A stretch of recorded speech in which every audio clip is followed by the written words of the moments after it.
Hello friends, அனைவருக்கும் வணக்கம். Welcome back to my channel.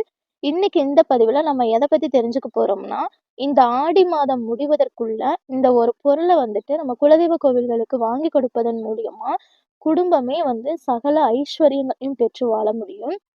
எதிர்பாராத விதமாக பணவரவும் வந்துட்டு உண்டாகும். அது என்ன பொருள் நம்ம வந்துட்டு வாங்கி கொடுக்கணும் அப்படிங்கிறத பற்றி தான் இன்னைக்கு நம்ம இந்த பதிவில் தெரிஞ்சுக்க போகிறோம். அதுவும் இந்த ஆடி மாதம் முடிவதற்குள்ள, அதாவது ஒரு வருஷத்துல 12 தமிழ் மாதங்கள் வந்தாலும் ஒரு சில மாதங்கள் தெய்வீகம் சம்பந்தப்பட்ட விஷயங்களுக்குன்னே இருக்கின்ற மாதம். அதுல பங்குனி மாதம், அதைவிட முக்கியமானது மார்கழி மாதம். இந்த இரண்டையும் விட அதீத சக்தி பெற்ற இன்னொரு மாதம் இருக்கின்றது. அதுதான் ஆடி மாதம். திருமண மாதிரியான சுப நிகழ்ச்சிகள் பெருசா இடம்பெறாத இந்த மாதத்துல இறை வழிபாடு மட்டுமே நடத்துவதற்காக இருக்கின்ற மாதம்தான் இந்த ஒரு ஆடி மாதம். சூரியன் கடகராசியில் சஞ்சரிக்கக்கூடிய தட்சிணாயன புண்ணிய காலத்தோட தொடக்கம்தான் இந்த ஒரு ஆடி மாதம். மாயம்மன் கோவில், அம்பாள், மகாலட்சுமி தாயார், இந்த மாதிரியான பெண் தெய்வங்கள் வழிபாட்டுக்கு முக்கியத்துவம் அளிக்கக்கூடியதுதான் இந்த ஒரு ஆடி மாதம். அதுலேயும் ஆடி வெள்ளிக்கிழமைகள் ரொம்பவுமே பிரசித்தி பெற்றது. எல்லா அம்மன் கோவில்களிலும் கூழ் வார்த்தல், பூ மிதித்தல், இது மாதிரி ஒருத்தவங்க ஒவ்வொரு முறையில அந்த ஊர் வழக்கப்படி அம்மன் கோவில்ல வந்து திருவிழா வந்து நடத்துவாங்க.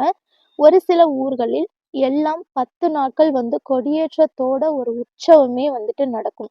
இப்படி பல மகத்துவங்கள் வாய்ந்த இந்த ஒரு ஆடி மாதம் நமக்கு ஜூலை 14ஆம் தேதி ஆரம்பிச்சு ஆகஸ்ட் 17ஆம் தேதி வரைக்கும் வந்து இருக்கின்றது.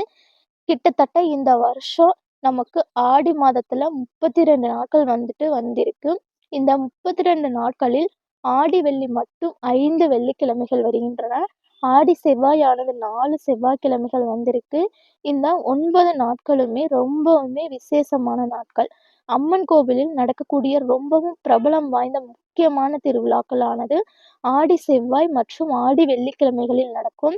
இன்னொரு பக்கம் ஆடி பூரம், அது வந்து மகமாய்க்கு வந்து நடத்தப்படும் வளகாப்பு, அதாவது குழந்தை பாக்கியம் இல்லாத தம்பதியினரும், அதே மாதிரி திருமண வரம் கைகூடி அமையாத பெண்களும் மாரியம்மனுக்கு நடத்தப்படக்கூடிய அந்த வளகாப்பு நிகழ்ச்சியில கலந்துகிட்டு அம்மன் கையால வளையல் வாங்கி கையில போட்டுக்கிறது மூலியமா குழந்தை பாக்கியம் இல்லாத தம்பதியினருக்கு கூடிய விரைவில் குழந்தை பேரு கிடைக்கும். திருமணம் ஆகாத பெண்களுக்கு அவங்க எதிர்பார்த்த மாதிரி வந்துட்டு கணவர் நல்ல முறையில அமைவார். இதுதாங்க ஆடிப்புறத்திற்கு இருக்கக்கூடிய மகிமை.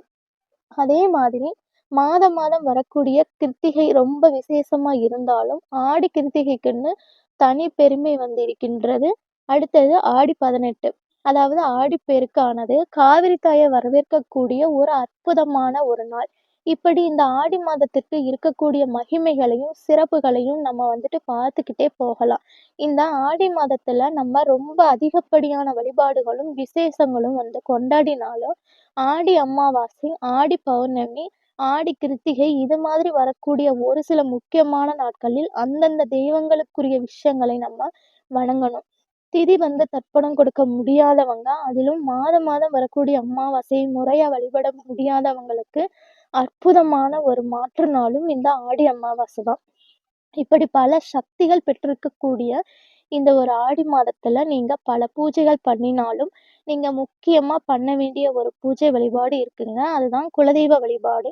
ஒரு வருஷத்துல வரக்கூடிய 12 தமிழ் மாதங்களில் மற்ற தமிழ் மாதங்களில் நம்ம கோவிலுக்கு போயிட்டு இறைவனை வழிபடுறோமோ இல்லையோ, குலதெய்வத்தை வந்துட்டு கண்டிப்பா வந்துட்டு வழிபடணும். கட்டாயமா இந்த ஆடி மாதத்துல குலதெய்வ வழிபாடு அப்படிங்கிறது கோடி புண்ணியம் வந்துட்டு தரும். ஒரு வீட்டுக்குள்ள 2 விஷயம் ரொம்ப முக்கியம். ஒன்று, குலதெய்வம் சந்தோஷமா இருக்கின்றது அப்படிங்கிறதும் வந்து இருக்கணும். இன்னொன்று, பித்ருக்கள் மனசு வந்து அமைதியா அப்படி இருக்கணும் அப்படிங்கிறதுக்காகவும் தான். இந்த 2ம் கிடைச்சிட்டாலே அந்த குடும்பம் எந்த ஒரு விதமான பிரச்சனையும் இல்லாம சந்தோஷமா வந்து இருக்கும். அதற்கு இந்த ஆடி மாதம் ஒரு வரப்பிரசாதம். ஆடி மாதத்துல வரக்கூடிய ஆடி அமாவாசை அன்று நீங்க பித்ருக்களுக்கு வழிபாடு செய்யறது, திதி தர்ப்பணம் கொடுக்கறது மூலியமா பித்ருக்களை சாந்தப்படுத்த முடியும். அதே மாதிரி ஆடி மாதத்தில் ஒன்று, நீங்க வந்துட்டு என்றைக்காவது ஒரு நாள் உங்களுடைய கால் வந்து உங்க குலதெய்வ மண்ணுல வந்துட்டு பட்டுட்டாலே குலதெய்வத்தோட கடாட்சம் வந்து அடுத்த ஒரு வருஷத்திற்கு உங்க உடனேயே வந்துட்டு இருக்கும். அதன் மூலியமா உங்க குடும்பம் ஓஹோன்னு வந்துட்டு இருக்கும்.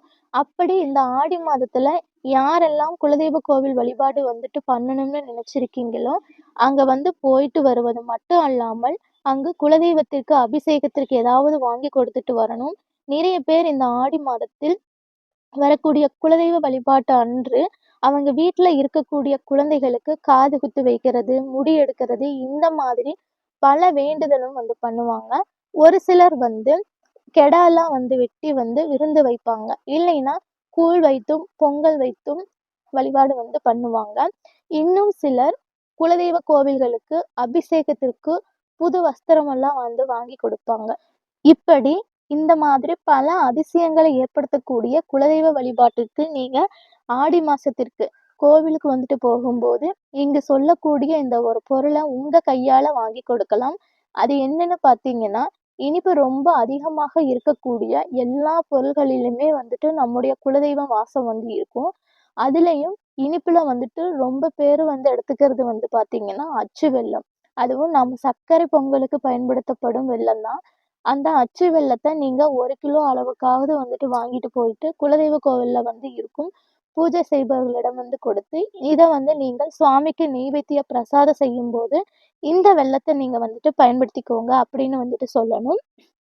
இவ்வாறு வந்துட்டு நம்ம செய்யும் பொழுது, இது குலதெய்வத்தோட அருளை எந்த விதமான ஒரு தடையும் இல்லாமல் உங்க கையில வந்துட்டு கொண்டு வந்து சேர்த்து விடும். நீங்க அங்க வந்து அந்த வெல்லத்த மட்டும் நீங்க வாங்கிட்டு போயிட்டு, கோவில்களில் வந்து குடுத்துட்டு, வீட்டுக்கு வரும்போது உங்களது குலதெய்வம் உங்க பின்னாடியே வந்துட்டு வந்துடும்.